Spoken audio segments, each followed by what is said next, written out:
Software commissioning is about modularity. It's about keeping the complexity down, limiting the choices in the software to a linear design.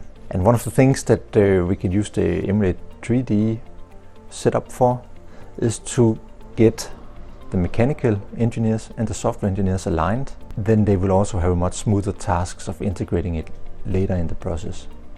What we see often is that the mechanical guys, due to lack of or constraints in time and the deadlines, don't necessarily make the best function specifications for the programmers. And if they can give this 3D model to the programmers, then the programmers will be able to kick off the programming effort much earlier, and we would expect less programming time needed during the project phase. For Novo Nordisk, hardware choices is about scalability.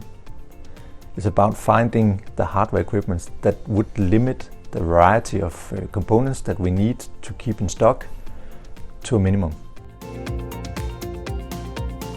If we have a limited hardware selection, we have modular code to a higher extent than what we've been using in the past, then we will give the programmers more time in his programming phase to think about the non-functional parts of his programming, the GAMP requirements, meaning they will have time to fill in versioning and comments and all the stuff that we need in Novo as part of the programming.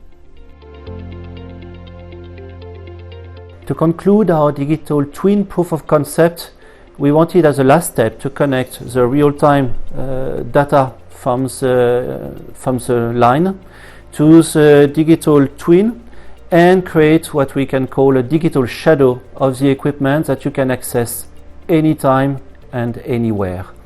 For example, when you do validation, if you have to do that remotely, or if you do remote maintenance, so you can get access to the whole machine and get a complementary tool to the remote maintenance solutions.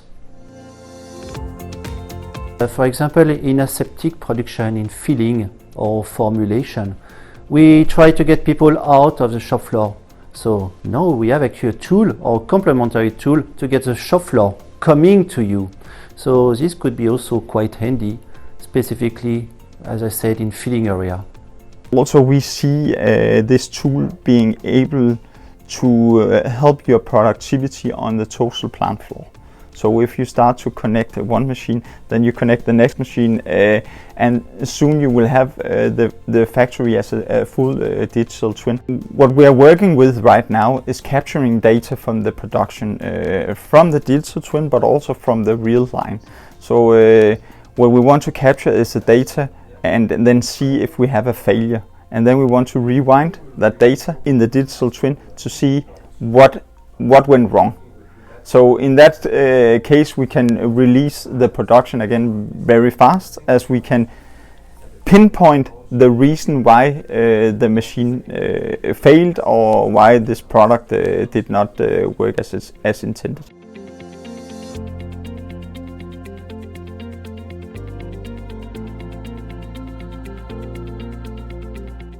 It has been quite an interesting journey, this proof of concept. We have been positively surprised. We can definitely see a huge potential for the years to come. Basically, we have achieved learnings by the investments made. We have become more specific in what we want to achieve in the next steps. We have realized that our customers expect this from us already, and we are on the digital train running at full speed now.